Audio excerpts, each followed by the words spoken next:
Mary gave birth to her firstborn, a son.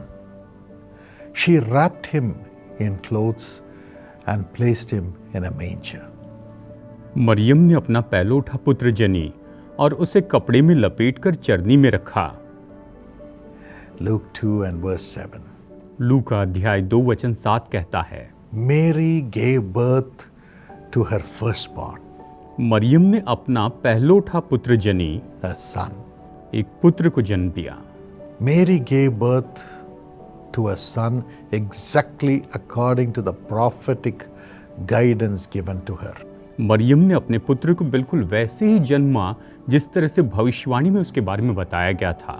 She gave birth to a son exactly as it was prophesied years before. और उसने अपने पुत्र को बिल्कुल वैसे ही जन्म दिया जैसे कई साल पहले उसके बारे में भविष्यवाणी की गई थी। It was prophesied in Isaiah 9 that a virgin will bear a son. यशायाह अध्याय 9 में इस बात की भविष्यवाणी की गई थी कि एक कुंवारी गर्भवती होगी, वो बच्चे को बेटे को जन्म देगी। Something which is impossible.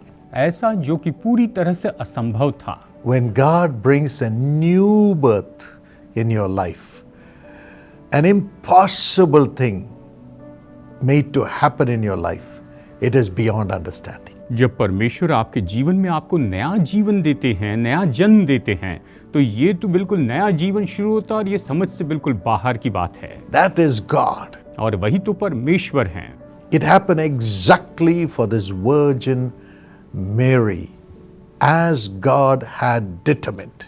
और जैसे परमेश्वर ने पहले से निश्चित करके रखा था, इस कुंवारी मरियम के साथ बिल्कुल वैसे ही हुआ। As God had spoken. जैसे कि परमेश्वर ने कहा था। Romans 4:17 says, रोमियो 4:17 कहता है, He calls those things which are not there as if they are there. वो उन चीजों को जो है ही नहीं, उन्हें ऐसे बुलाते हैं जैसे कि मानो वे हैं। My friend, whatever you do not have, God will call that blessing into being in your life. मेरे दोस्तों, आपके पास में जो नहीं है, परमेश्वर उन आशीषों को आपके जीवन में आने के लिए कहेंगे। This God ये परमेश्वर is with you. ये आपके साथ है। The one who made everything happen for Mary is with you. जिसने मरियम के लिए सब कुछ किया, वो परमेश्वर आपके साथ हैं। Mary could never have conceived in the natural means. Maryam तो स्वाभाविक रीति से कभी गर्भधारणा नहीं कर सकती थी। But when God spoke, लेकिन जब परमेश्वर ने कहा, His word created, His word birthed. तब उसके वचन ने सृष्टि की और उसके वचन ने जन्म लिया। Exactly as He said, a son was born. और बिल्कुल वैसे जैसे कि वो पुत्र जनेगी कहा गया, वैसे ही हुआ। What God says will happen in your life. परमेश्वर ने जो कहा है वो आपके जीवन में जरूर होगा। Let not your heart be troubled. आपका हृदय व्याकुल ना हो। And this son was called Jesus, the Savior. और उसके पुत्र का नाम यीशु रखा गया, जो कि उद्धारक हैं। Yes, you will also have this new blessing in your life, Jesus, the Savior. हाँ, आपके जीवन में आप ये नई आशीष पाएंगे जो कि यीशु उद्धारक हैं। He'll be birthed in you, वो आपके अंदर जन्म लेंगे and He will forgive all your sins. और वो आपके सारे पापों को क्षमा करेंगे। He has done it for you, उसने ये आपके लिए किया है, so praise Him. इसलिए उसकी स्तुति करें। He is Jesus, the forgiver of sins. ये तो यीशु है जो पापों की क्षमा करने वाले हैं। He is birthed in you.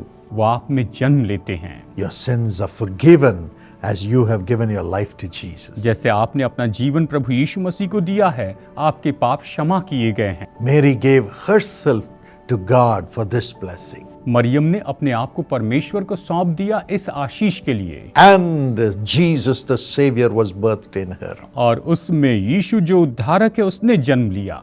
Give yourself to Jesus. अपने आप को यीशु को सौंप दीजिए। He'll forgive your sins. वो आपके पापों को क्षमा करेंगे। And the Savior Jesus will be birthed in you. और वो उद्धारक यीशु आप में जन्म लेंगे। And the Bible says again in Matthew 1:23. और बाइबल फिर से मत्ती अध्याय 1:23 में ये कहती है, She gave birth to Emmanuel. Emmanuel means God with us. उसने इम्मानुएल को जन्म दिया। इम्मानुएल का अर्थ है परमेश्वर हमारे साथ। God with you. परमेश्वर आपके साथ will be birthed in you today. वो आज आपके अंदर जन्म लेंगे। And thirdly, और तीसरी बात, John 4:25, यूहन्ना 4:25, he was birthed as the anointed one, the Messiah. वो तो एक अभिषिक्त यानी मसीहा के रूप में जन्मे। Matthew 26:63, मत्ती अध्याय 26 वचन 63 कहता है, the high priest asked, "Are you the Messiah, the anointed one?" और महायाजक ने उससे पूछा कि क्या तू वही मसीहा है जो अभिषिक्त है, ख्रिस्त है? Are you Christ, क्या तू मसीहा है the anointed one? जो अभिषिक्त है? Jesus said, "Yes." यीशु ने कहा हाँ, You will have the anointed one in you to enjoy the anointing of the Holy Spirit, anointing of God. परमेश्वर के अभिषेक, पवित्र आत्मा के अभिषेक को पाने के लिए वो मसीहा आपके अंदर में होंगे। When that anointing comes upon you, और जब वो अभिषेक आपके ऊपर आता है, according to Isaiah 61 and verse 1, यशायाह अध्याय 61 वचन 1 के अनुसार, you will have the power to proclaim the good news, आपके पास सामर्थ होगी कि आप सुसमाचार की घोषणा करते चले जाएं। power to bind up the brokenhearted, आपके पास सामर्थ होगी कि टूटे दिल वालों को आप तसल्ली दे care for the poor, और कंगालों की देखभाल करें, proclaim freedom for the captives, और जो बंधुआई में पड़े हैं उन्हें आजादी की घोषणा करें, and release the prisoners who are in darkness. और जो अंधकार में पड़े हुए कैदी हैं उन्हें आजाद करें। You shall have the anointing of God. आपके पास परमेश्वर का यह अभिषेक होगा। As Mary conceived and brought forth the anointed one,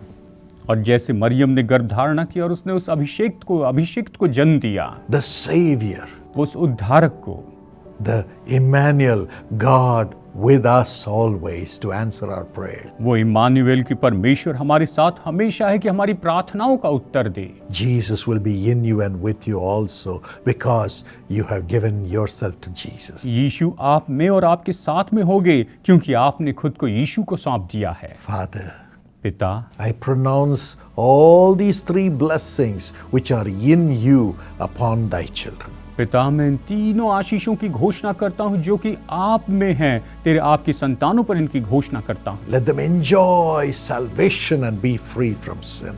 और प्रभु ये तो उद्धार का आनंद उठाने पाए और ये पाप से आजाद हो जाए। Let them enjoy all the blessings through their prayers as you are with them. और जैसे कि आप इनके साथ हैं, इनकी प्रार्थनाओं के द्वारा ये हर एक आशीष का आनंद उठाते चले जाएं। Let them enjoy your anointing and deliver those people in darkness in the world. और ये इस अभिषेक का आनंद उठाने पाए और इस संसार में जो लोग अंधकार में उन्हें छुटकारा देने पाए। Thank you for birthing yourself in them, Lord. अपने आप को आपने इनमें जन्माया है, इसलिए आपका धन्यवाद। Bless them इन्हें आशीष दीजिए in Jesus' name. यीशु के नाम में, Amen. आमीन।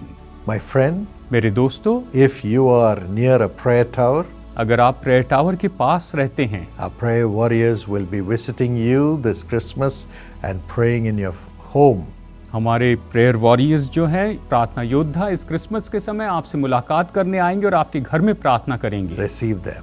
उन्हें आप स्वीकार कीजिए You can also call them at your convenient time. और आप अपने सुलभ समय के अनुसार उन्हें बुला सकते हैं। God bless you. परमेश्वर आपको आशीष दे।